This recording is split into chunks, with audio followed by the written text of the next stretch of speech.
Hi friends, welcome మన ఉమ్మడి వంటలు ఛానల్కి. ఈరోజు నేను చూపించబోయే రెసిపీ మసాలా శనగల పకోడా అంటాము.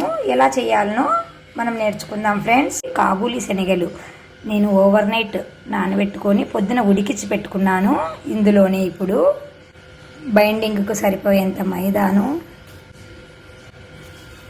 కార్న్ఫ్లోర్ని వేసి, అలాగే కొద్దిగా కారం పొడి, కొద్దిగా సాల్ట్, ముందు శనగలలో వేసి ఉడకబెడతాం కదా, అందుకని కొద్దిగా సాల్ట్, కొంచెం గరం మసాలా పొడి, వీటన్నింటిని బాగా కలుపుకోవాలి. శనగలకు పట్టించాలి. వాటర్ ఎక్కువ పడవు, చూసుకొని కలుపుకోండి.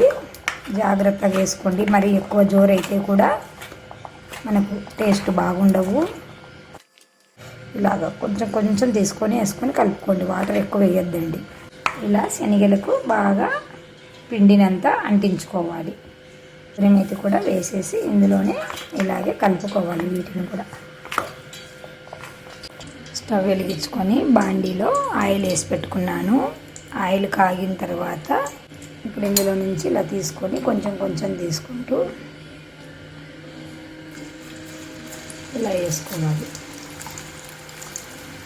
లో టు మీడియం మంట పెట్టుకొని తిప్పుకుంటూ కాల్చుకోవాలి.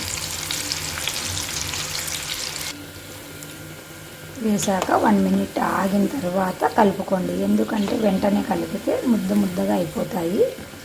ఏవైనా కూడా ఆయిల్లో వేసాక కాసేపు ఉన్నాక కలుపుకోవాలి. చాలా టేస్టీగా ఉంటాయండి. తప్పకుండా ఈ సమ్మర్లో ఈ స్నాక్ని తయారు చేసి మీకు ఎలా వచ్చిందో మాకు కామెంట్ రూపంలో తెలియచేయండి ఫ్రెండ్స్. ఎప్పుడు పిల్లలు ఒకే రకంగా ఉండే ఐటమ్స్ చేస్తే బోర్ కొడుతుంది కదా పిల్లలకి.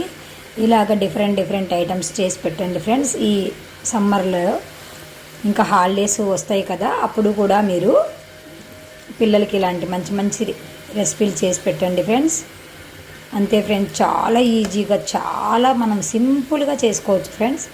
ఇలా ఈ గోల్డెన్ బ్రౌన్ కలర్ వస్తూనే బాగా నూనె అంతా వరసనిచ్చేసి ప్లేట్లో పెట్టుకొని సర్వ్ చేసుకోవడమే ఫ్రెండ్స్.